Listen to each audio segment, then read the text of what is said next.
Wait, he said. The burn of his voice was rougher than usual. Is my tie straight? Inej laughed, her hood falling back from her hair.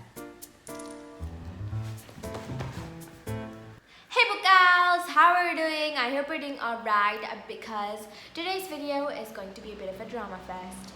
I am super psyched out right now to talk about Crooked Kingdom, and it feels like I feel so proud of the characters and how they have developed and what their endings are destined to be in the Crooked Kingdom. So in case if you don't know, which I doubt it, Crooked Kingdom is the second book in the Six of Crows duology and basically follows the plot lines immediately after it leaves off with the highest complete and everything. So this video is going to be divided into parts as usual, and part 1 and this part is going to be gushing about the characters and exploring the major plot lines and the plot holes that occur through the most of the book and the events that occur that just like that kind of events. So that's gonna be part 1, which we are going to be discussing right now. Let's get into that. Crooked Kingdom starts off with after they have completed with the highest, and then the group find out that they are not actually completed with the highest, that they have still plenty more miles to go, and it takes off on an immediate adventure after that. And now I thought it would be more like the crew go to another highest, or go to another adventure and explore through their past and depths of their characters and all the things they've been through, but it wasn't like that. It was completely different, and I was like surprised at first, like, why are we even reading this book if this was what is supposed to be the next? But as I dived into it, I found out that I actually liked the plot line that Lee Bardugo chose for this one. So it starts off with a crew who are going to collect their money after they had a successful highest, and then the dealer says that he wanted the highest to be done for his own purpose, that he's not going to be giving the money to the group. They're going to take the money for themselves. So the group are pretty disappointed. They're like, all of this for nothing? All of this for this point? And then they're like, all right, we need to get this together, you guys. We are going to destroy this person's whole career. But before that happens, the merchant, whose name is it? Yeah, he's called as Van Eck something. Yeah, he kidnaps Inej and threatens the group that if you do not come back and do this or do that, if you do not accept your defeat, if you do not accept that you're not going to go without cash, we will kill Inej. So the group then plans out what's going to happen next and how they are going to get. So they start off with a plan that involves Jesper, Nina and everyone. So they start off with that particular plan. They end up in this gambling parlor, which is more Jasper-like thing. So they go into that gambling parlor and they want to search the files, or skim through the most important files that Van Eck has to destroy everything he's got. So they go through this file holder called I think I can't remember. So they go off through that person who's a file holder. So they're going to distract him and go through Van Eck's buildings, Van Eck's home, and they're going to skim for this file and they're going to get it back. They go to Van Eck's house, and then there's this interesting scene where Wylan has this kind of plan about a chemical that basically burns through anything. So he puts the lock is really complex to pick. It's called something. It's called this lock. It's called this kind of particular lock, which I really liked. That there are particular locks and types of locks in this fantasy book. So they go through that chemical. I really like that chemical and that bit of addition to the story. So they go through so they put that chemical, sprinkle a bit of it on the lock, then it burns right through, it melts right through. Then they get the documents and everything, and the group plans to kidnap this girl called Alys, I don't know, I can't pronounce it right. So they plan to kidnap Alys in exchange for Inej, so that when they are going like, oh, I kidnapped Alys to Van Eck, and then Van Eck is like, oh, I'll give Inej back, so they go through that kind of plan. And then we start off with Jesper's POV, and he finds out that his father, his name is Kaz Brekker, and he comes to the city to Ketterdam because of the people who like he gambled with, the bank's account, the people from the bank. They are going and like threatening him.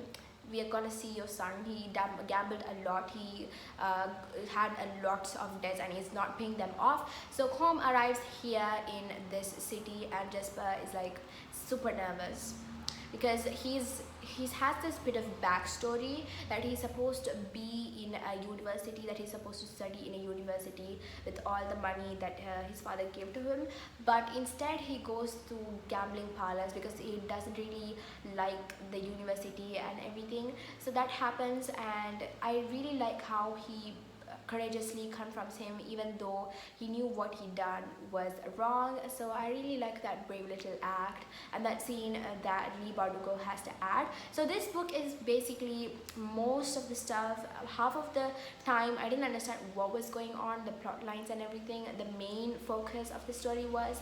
So it was a bit of 60% of the characters and their backstories and everything they've been through, and the rest about major plot lines. So the crew finally successfully complete the things that they were intended to do, and while they are trading, something really major happens. There are these two shoe soldiers who have basically superhuman abilities because they have this Jada param drug, and they're supposed to be superhuman Grisha with superhuman Grisha powers, as if Grisha were not superhuman already. So they attack, and Jesper and Nina fight, and they kill these shoe soldiers. They plan using, and Inej volunteers that I will go through this chemical weavers, since she's like the wraith and she will do the job for them. So she basically volunteers to go through that sugar company and put that chemical weevils in the sugar so that they can chew them off. And Nina also goes to protect, like to shove off the guards while Inej is doing her job. And the plan is, everything is worked out, all right, this is where everything is figured out, and then they actually go and do the job. But while doing that, there's this girl called Dhanyasha. I really loved that character. I really loved that addition of character. I thought it was a very interesting character. So Dhanyasha is basically a soldier on Pekka Rollins' order, you know, that guy that Kaz had a rivalry with. So Dhanyasha is a very talented soldier. She thinks that she has a bit of royal blood in her, and she should be the next like princess or like queen or whatever of Ravka. So she believes in that stuff. She believes in her and her genealogy and everything. So she is a very trained soldier because she thinks one day she's going to invade Ravka's throne and she's going to be whatever she wanted to be. So Dhanyasha shares her bit of information with Inej, and they actually have a friendly conversation as you can get when two people are trying to fight off in a roof with the knife sticking out their hands. Yeah, that's the basic kind of friendly conversation you have in Six of Crows. Then Inej kind of gets this feeling that she shouldn't kill her because because she's a very interesting character, and Inej thinks that she deserves to live. However, Dhanyasha sticks out a knife, and Inej is like, all over again. It's all over again. She starts bleeding, and she has to go to Lena's help, just like what happened in Six of Crows. Rollins also attacks the hideout that Lena and Matthias were guarding. Hideout meant for Kuei, that they were hiding him there. While Dhanyasha and Inej were fighting, it was really revealed that Dhanyasha was actually working for Pekka Rollins, who has that bit of history with Kaz, and Pekka Rollins is basically allied with Van Eck, and everybody's like shocked, like how did this happen? When did this happen? These two are the worst barrel thugs and merchants ever. How did they ally together? They were like destroying each other, but now they're like allied. There has to be some purpose behind it, and Kaz very well knew what Pekka Rollins is, so he's like kind of getting inside the mind of Pekka Rollins and defeating Van Eck. So I really love this plot. I really loved this kind of plot hole, not just defeating Van Eck. So the plan comes in pieces and everybody's like, okay, let's get this together, we're going to do it, we're going to get our money back. So the plan is basically the Kaz is going to use Jesper's father's home. He has a farm. So Jesper is like, Kaz is like, okay, that farm is basically growing these Joda Param flowers, these Joda Param blossoms, and he's going to sell it to Van Eck. And Van Eck falls into his trap and easy prey. So when all is figured out, they go through to this big area, and they're going to have this big event happening right there, and all the nations join together for this big event. We have feared up those angry ice people, and we have Ravka, Sancta Alina's heritage, and we have the Kutch. Then we have Sturmhond. So these four nations are coming together on this big, huge event, and they're going to sell off their monies to get their hands on that Joda Param farm. When the Rafkans entered, I got this weird sensation. Oh no, they're going to be bullied. They're definitely going to be bullied, especially by the Feardans. And there was like a minor fight starting. And the Rafkans, they represented Sturmhond and who's that Dhanyasha? I forgot their names. Genya and Zoya. So these two people, and I like their representation. Instead of bringing the king himself, they brought someone else. So I thought that was a bit bizarre, but you know, you keep this little secret that the king himself is Sturmhond. When the auction begins, Kaz had already had this plan in his mind that he's going to fake the Grisha, and he's going to make them seem as normal doctors or medics.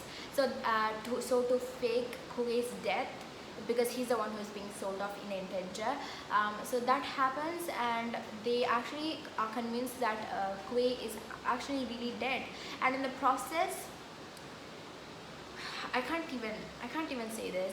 In the process, Matthias gets shot, and then he's like dragging himself and then saying that he's going to be dead, and all that stuff. That was really really sad scene. I didn't expect this. I didn't see this coming, but I knew why Libardo has to do this, to end the story with like a peaceful ending. Everybody knows that they're kind of bond with each other some way or other. They just thought that they came here for some money, but instead of that, not instead, they got that, and also a lovely friendship and bond between the characters. It was like a found family trope, which I really loved. And after that, they just peacefully scatter, and Inej finds her parents, and Lina goes to Ravka to work as a Grisha, and all of them are just in there, just go back to what they dreamed of with that 4 million kruge. So I really like that ending, but I found it like a bit emotional. Part 2 of the video, things I just love about the first book. There are lots of things I just love. There are like ton of things and ton of tropes that I love, and the writing style was great as usual. So I remember reading the scenes. I remember like being it's gonna be action driven, it's gonna be like a very gripping story. It was a gripping story, to be honest, but really it was just that character work that just mesmerized me, that all these characters have different stories that you don't expect, like normal backstory that they have their orphans, and this kind of tropes, that normal backstory tropes, the orphans and the poor, the people with no abilities kind of thing that I experienced in Shadow and Bone. That was not the scenario in Six of Crows. So I really loved the characters and the backstory. Lee Bardugo did a huge character work, and I just loved it. So they're like, through each chapter they're going through each things as they move forward in the highest, and I really loved how these scenes were like split apart, and in between them comes some of their backstory, some of the glimpses of their past life. I really loved that kind of creativity that was just printed on the pages. That was one of the things I just loved the most. Next thing is that the plot holes.